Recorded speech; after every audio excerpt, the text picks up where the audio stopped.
December মানে Christmas day. ওই দিনকেই আমরা চলে এসেছিলাম কলকাতার সবথেকে বড় church Saint Paul's ক্যাথেড্রালে।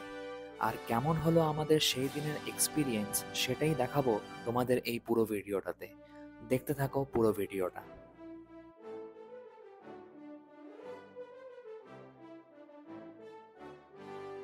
Hello friends, কেমন আছো সবাই? মেরি ক্রিসমাস তোমাদেরকে সবাইকে।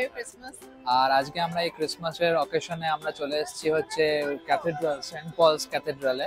আমরা অ্যাকচুয়ালি প্রতি বছরই আসি, মানে লাস্ট 2 বছর আমরা 3টে 3:30 নাগাদ এসেছি, আর বন্ধ পেয়েছি। তো আজকে এখন তাড়াতাড়ি চলে এসেছি, 2:10-15 মধ্যে এখানে পৌঁছে গেছি। আজকে আমরা ঘুরে দেখবো ক্যাথেড্রাল চার্চটা। আই থিঙ্ক খোলা আছে আজকে, আমরা খবর নিলাম। তো ভেতরে ঢুকে দেখবো যে কি আছে আর কি আজকে এরা সেজে উঠেছে কিভাবে। আমরা 2 বছর আগে এসেছিলাম, দেখবো যে ভেতরে কোনো চেঞ্জেস হয়েছে কিনা, কারণ 2 বছর আগেই এসেছিলাম। তারপর আর মানে ওইরকম টাইমও হয়নি, আর যখনই আসি বন্ধ হয়ে গেছে। তো আজকে 4টে অবধি খোলা আছে ক্যাথেড্রাল। এখানে এসে আমরা দেখবো, তোমাদেরকে আর জানাবো কিরকম ভাবে আমরা কি সেলিব্রেট করলাম, কিরকম ভাবে পুরো দিনটা কাটলাম, সেটাই তোমাদেরকে দেখাবো এই ভিডিওটাতে।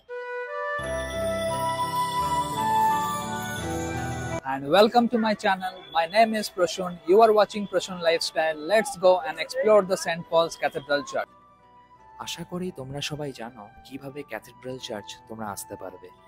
নিয়ারেস্ট মেট্রো স্টেশন হচ্ছে ময়দান। ওইখানে নেমেই তোমরা কিছুটা হাঁটলেই বিড়লা প্ল্যানেটোরিয়ামের পাশেই আছে the Saint Paul's cathedral church. কলকাতার কিছু সেরা টুরিস্ট স্পটের মাঝখানেই রয়েছে ক্যাথেড্রাল চার্চ। যেমন একদিকে রয়েছে ভিক্টোরিয়া আর অন্যদিকে রয়েছে বিড়লা প্ল্যানেটোরিয়াম। আর আমরা গিয়েছিলাম 25 তারিখ ক্রিসমাসের দিনকে। তো সেই দিনকে ভিড়ের তো কোনো কমতি ছিল না। সূর্যের আলো চার্চের ওপর পড়ায় এই ভিউটা কিন্তু দারুণ লাগছিল। আর এই হলো চার্চের সামনে যে বাগানটা, এই বাগানটা রাত্রেবেলায় লাইট দিয়ে পুরো সুন্দরভাবে সেজে ওঠে। আর এখানে প্রতি বছরের মতো এবছরও বিভিন্ন মডেলের দ্বারা যীশুখ্রিস্টের জন্মের যে কাহিনীটা সেটাই এখানে তুলে ধরা হয়েছে। 1839 সালে এই চার্চটা তৈরি হওয়া স্টার্ট হয়, বাট শেষ হতে হতে প্রায় 8 বছর লেগে যায়। আর কাজটা শেষ হয় 1847 সালে। আর এই পার্টিকুলার জায়গাটা হলো একটা প্রে করার প্লেস। তোমরা এখানে মোমবাতি জ্বালিয়ে যীশু খ্রিস্টকে প্রণাম জানাতে পারবে।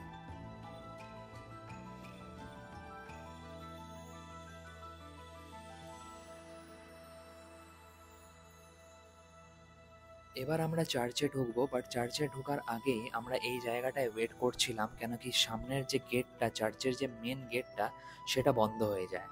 তো আমাদেরকে বলা হলো যে সাইড দিয়ে ঘুরে গিয়ে আরেকটা গেট আছে, ওই গেটটা দিয়ে, মানে যেহেতু 3টের মতো বেজে গেছিলো, তাই ওই সামনের গেটটা বন্ধ করে দেয় তারা। তো এই সাইডের গেট দিয়ে আমাদেরকে ভেতরে ঢুকতে হয়েছিল। আর ঠিক হ্যাঁ, এভাবেই দৌড়েই আমাদেরকে যেতে হয়েছিল ভেতরে। চলো এবার চার্চের ভেতরটা ঘুরে দেখে নিই যে চার্চের ভেতরটা কেমন ভাবে সেজে উঠেছে।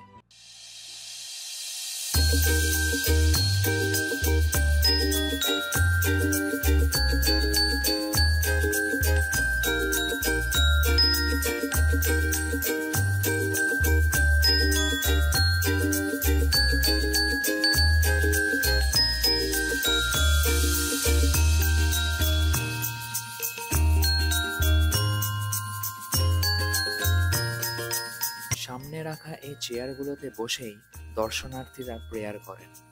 এই চার্চের ভেতরে প্রেয়ার করতে হলে এখানেই সবাই বসে, এখানে পরপর বেঞ্চের মধ্যে সব চেয়ার টেবিলের মতো করা আছে, এখানে বসেই সব দর্শনার্থীরা প্রেয়ার করেন।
চার্চের বাইরে বেরিয়ে আমাদের ভিড়টা যেন আরেকটু বেশি মনে হয়। লোকের সংখ্যা যেন আরো বেশি হয়ে গেছে এই ক্রিসমাসের দিনে।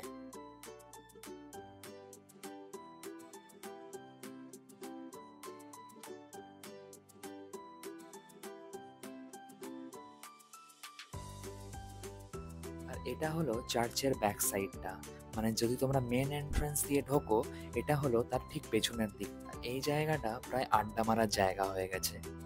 এখানে আমাদের জাস্ট এখন কমপ্লিট হলো এই ক্যাথিড্রাল চার্চটা ঘোরা। 25 তারিখে আজকে ক্রিসমাসের দিনে এখানে ভালোই ভিড় আছে। তোমরা চারদিকে দেখতে পাচ্ছ এখানে সব পার্ক, মানে একটা খোলামেলা জায়গার মধ্যে সবাই বসে পিকনিকের মতো করছে। 4টের সময় এটা বন্ধ হয়ে যাবে, গেটের বাইরেই লেখা ছিল। তো এখন বাজে 3:30 বাজে না, 3:30 মতো 3:30 বাজে। পৌনে 4টের মতো বাজে। আর এখন অন্যদিন এমনি 6টা অবধি খোলা থাকে, বাট আজকে যেহেতু ক্রিসমাস আছে, বেশি পার্ক স্ট্রিটের এলাকাটায় বেশি ভিড় হয়ে যায়, তাই হয়তো 4টে নাগাদ বন্ধ করে দেবে এরা। 4টার সময় বন্ধ করে দেবেন। তো এখন আমরা দেখছি মানে ওই ক্রিসমাসের ওই জায়গাটায় এত ভিড় থাকে, যেটা পার্ক স্ট্রিটে, জানি না ওইখানে যেতে পারবো কিনা, কারণ প্রচুর ভিড় থাকে ওইখানে। শুধু জাস্ট হাইপ হয়ে গেছে যে ভালো পার্ক স্ট্রিটে যেতে হবে। যাবি কি ওই জায়গায়? না, মনে হয় না পার্ক স্ট্রিটে বেকার কিছুই আমরা দেখতে পারবো না, শুধুমাত্র ভিড়ের ঠেলাঠেলি খেতে হবে। তো পার্ক স্ট্রিটে যাবো না, আমরা একটা ভাবছি প্ল্যান করেছি শ্রীভূমির যে জায়গাটা করেছে ওইখানে যাওয়ার। ওইখানেও দুর্গাপূজা হয় মানে হ্যাঁ ছবির যে জায়গাটা। হ্যাঁ, তো ওই জায়গাটাতেও বেশ এখন কার্নিভাল মতো করেছে। তো ওই জায়গাটা আমরা দেখবো কিরকম কি করেছে, তোমাদেরকে ওটা নেক্সট ভিডিও মানে নেক্সট দেখাবো এরপর। যাই দেখাবো। হ্যাঁ। এবার ঠিক নেই, এখন আমরা অ্যাকচুয়ালি ঠিক করিনি যে হ্যাঁ। প্রথমে যাবো কোথায় কোথায় যাবো এখান এটা থেকে ঠিক বেরিয়ে আছে। ডিসাইড করবো আমরা। আর এখানেই শেষ করছি আজকে এই ক্যাথিড্রাল চার্চের আমাদের এই জার্নিটা। দেখা হচ্ছে তোমাদের সঙ্গে নেক্সট ভিডিওতে আবার নতুন একটা কোনো জার্নি নিয়ে। ভিডিওটা কেমন লাগলো কমেন্ট সেকশনে অবশ্যই জানিও। তোমাদের কোনো কোয়েশ্চেন্স থাকলে সেটাও তোমরা আস্ক করতে পারো এখানে। কোনো সাজেশনস থাকলেও তোমরা সেখানে সেটা দিতে পারো আমাকে। Thanks for watching my video guys. ভিডিওটা ভালো লেগে থাকলে একটা লাইক, একটা কমেন্ট আর সাবস্ক্রাইব করতে ভুলো না কিন্তু। By the way, my name is Prasun. See you in the next video. By.